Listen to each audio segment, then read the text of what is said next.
So I have recently turned out to be an unexpected fan of none other than Danganronpa.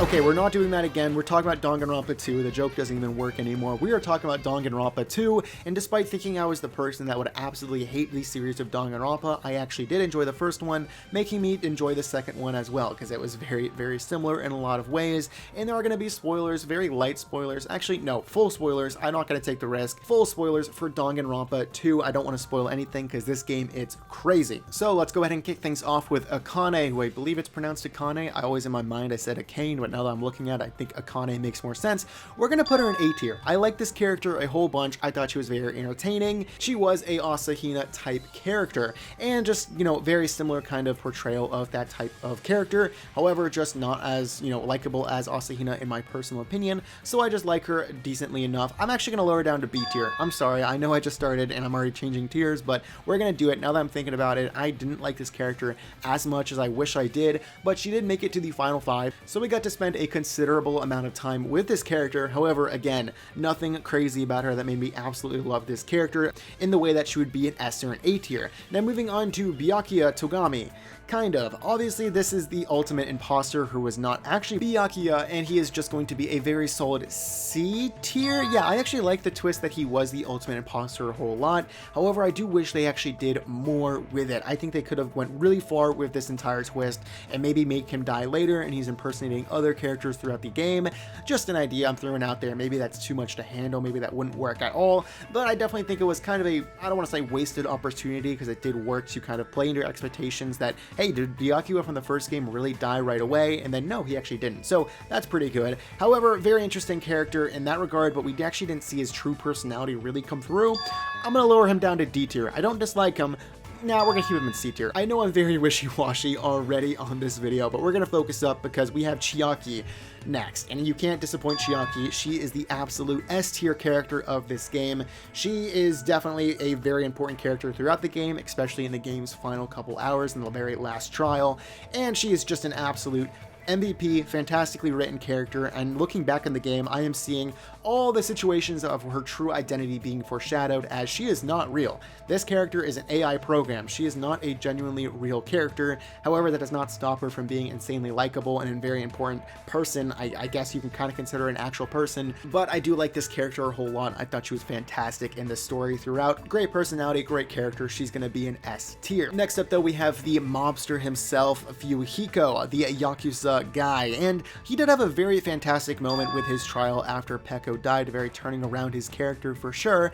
Definitely turning around his character from being kind of tough guy attitude into being an actual likable character in the entire cast. So I'm going to put him in A tier for that character transformation. However, after his trial and after the moments where he committed seppuku, which was nuts, he kind of faded into background character status, and that was very upsetting and unfortunate to see. So I definitely wish he had a little bit more time to shine in the latter half of the game. Maybe was more important to the story, maybe actually pulled some strings being the Yakuza boss or whatever he was.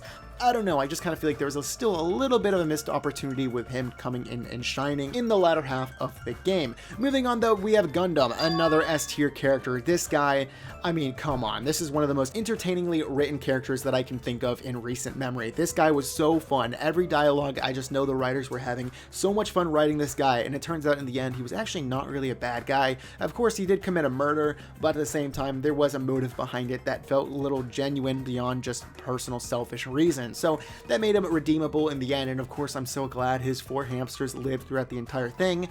Although, were they ever real? Much to think about the hamsters and the twist that comes at the end of the game. Much to think about there, but the 4 Dark Devils of Destruction were definitely very, very chaotic, very fun, and I like this character a ton. I definitely wish he lived throughout the entire thing, but of course his death is what actually pushed him to the S tier character, because his involvement with that trial was pretty interesting and fun to see. Moving on though, we have Hajime, and very similarly to the last game with Makoto, I did not like Hajime too much in this one either. I really don't like the protagonists as characters in the Danganronpa series, but really, I don't despise them. I just think they're a little bland, a little boring, and very similar things. With Makoto, there are some things that he did that I would not have agreed with. Of course, the twist at the end is that he's actually the ultimate despair, or whatever that guy's name is Izuru, I believe. That is wild. That is something I did not see coming at all, and I do kind of wish that was foreshadowed maybe a little bit more throughout the story, but really, I don't know. It's kind of interesting. The whole time he's trying to figure out what his ultimate talent is, and not realizing that he's more than an ultimate,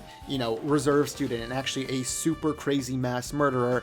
Interesting of a storyline to follow. Now, moving on, we do have Hiyoko here. I want to put her a very solid B tier, maybe above Akane as well. And I thought she was a fun, bubbly person.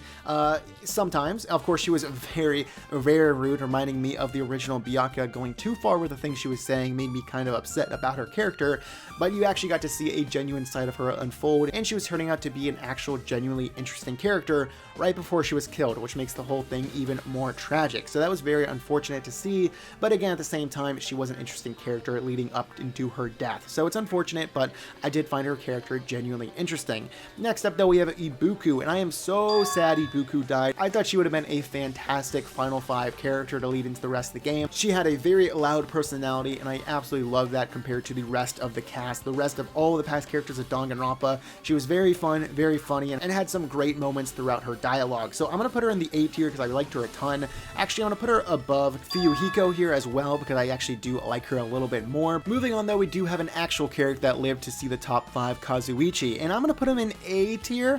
I like this guy, and I was actually rooting for him to survive throughout the entire thing. However, he just never really had that moment to shine. I was hoping maybe in the last trial, in the last island with the land of the mechanics and stuff like that, he would really come through and show off his mechanical ability.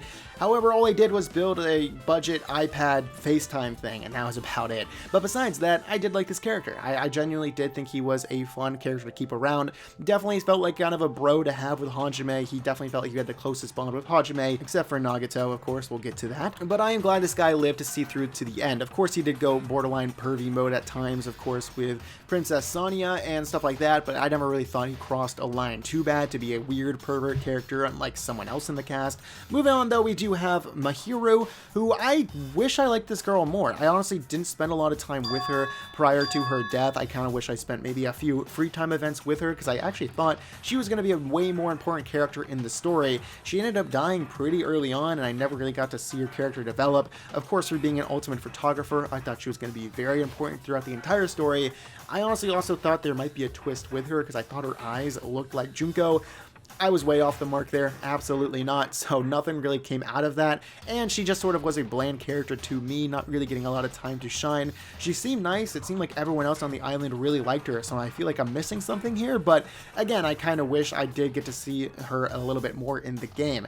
Now we have Mikon, who is an entire gigantic can of worms. I was really liking her character. I thought she was a really fun personality, a little obnoxious at times with her entire, shtick that she's a little wimpy person or whatever, and Hiyoko definitely did not help with that regard, but I'm going to keep her into the B tier, right next to her rival with Hiyoko, as her character definitely evolved crazily, really fast at the final trial. It turns out she's actually kind of insane, and you look back and you realize that all of these characters are literal maniacs, serial killer people that are disgusting. However, they're being reformed, and Mikon is one of those characters that was in the process of being reformed, and then she got reverted, and things went south very fast. So she's an interesting character. I'm actually going to bump her up to A tier because she is a complex character in that regard, and looking back, she should have been the first clue to realizing what's really going on in this game. So pretty interesting there for sure, and yeah, I'm going to keep her in A tier for sure because she was an interesting character, not necessarily someone I like as a character, but interesting for sure. The same can go for Nagato. Nagato is actually going to get the S tier pretty much for being a genuinely interesting character in the game, not just a student that's going along with emotions, either killing, getting killed, or being like, oh my god, someone got killed. He actually had an alternate role in being just an absolute psychopath, but also kind of not.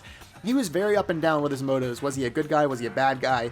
I think overall the answer would be bad person. However, Still just a huge can of worms. I thought Mikon was crazy. No, this dude is nuts. So Nagato, I see why he's so famous in the Danganronpa community. However, I do have to say that I do like him as a character, well-written character in the entire thing. So he's actually going to make it an S tier because I do think he is a complex enough character to be that interesting as an S tier character. Do I like him as a person? Absolutely not. Do not get it twisted. Gundam, I love as a person.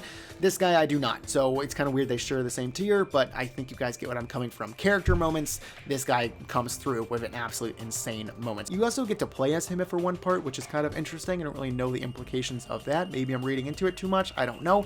Moving on though, we do have Nekumaru, and I actually wish that Nekumaru was here as well, but it's not. It's just Nekumaru.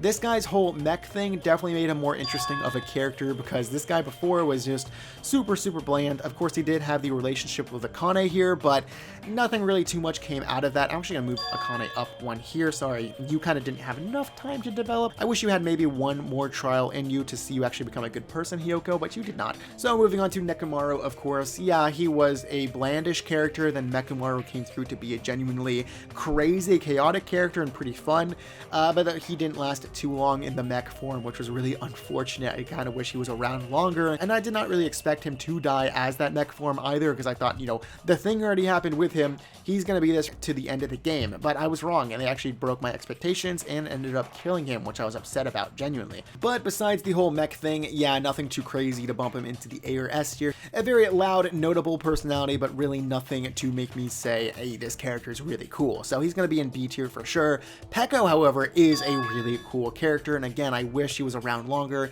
as her relationship with Hiyoko was genuinely interesting and something I wanted to see more of, instead of before 15 minutes before she was executed. I was like, oh, this character is actually interesting. So I'm going to keep her in A tier, even though I do wish she got a little bit more time to shine, and I thought that she was a pretty cool character, but again, I wish she was around a little bit longer. Now, another A tier character is going to be Miss Sonia. Very similar. I wish she had a little bit more importance to the plot, but character-wise, I thought she was great. Throughout the game, you got to see more and more of her personality, and I definitely expected at least maybe a twist with her. Considering how important she was as an actual person, a princess of a country, I thought she was going to be, you know, twist reveal. She's part of the organization that's evil or good or something like that, trying to help everyone. No, nothing. She really had no importance in the story, and that's kind of upsetting. However, I still liked her as a character quite a lot. And I hate to end on a sour note, but I'm not a fan of Tarotero. Yeah, unfortunately, I'm going to plop this guy down in D tier, right next to Hajime. He's actually my least favorite. Actually, no, he's funny enough. I really hate to do this to you, Hajime, but you are going to be my least favorite character in this game. That's kind of a bummer, because he was the protagonist, and he at least had one cool twist, where he's kind of a nutcase. But he's going to still be in D tier. And Tarotero, like I was saying, he's funny. He had his funny moments, but beyond that, didn't really like too much of him. Again, I've said it time and time again, I'm not a huge fan of the pervert stereotype type of character. I know Kazuichi's up here in A tier. I don't think he was that bad, though. Come on, he was never that bad. But Tarotero is, yeah, I never really got to bond too much with him. I thought he was funny enough. I did not expect him to be the first one to be killed, because his personality seemed really extravagant and interesting, but it never actually was, and he just sort of died. So he's going to be in D tier. Thankfully, no F tier, because he was not as bad as Hifumi in the last one. So this is going to be my final tier list for the Danganronpa 2 character list. Honestly, looking back, I like these characters a lot more than I expected to. Really, before ranking this, I was like, oh, I'm going to have a lot down here in the B, C, and D tier. No, I actually do like a lot of these A tier and even 3 S tier characters is pretty solid if you ask me. So that's going to do it for the ranking of Danganronpa 2. Now, unfortunately, I have to come clean and say I have not yet played Danganronpa 3, and I will definitely do so before making a tier list on Danganronpa 3. I think that's pretty obvious, but I hope to do so here pretty soon. They are pretty long games, so I have to prepare myself to do it, but they are fun games as well, and I cannot wait to and make a tier list for the characters of Danganronpa 3, and maybe one final tier list of all the Danganronpa characters. So if you're interested in that, make sure to leave a like, subscribe, and actually leave a comment what you think about my favorite characters in Danganronpa 2. Do you agree? Do you disagree? Let me know in the comments below. Let me know your favorite characters as well, because I think that's pretty interesting. Thanks for watching. I really do appreciate it. I hope to see you guys next time, and thanks for watching, and bye-bye.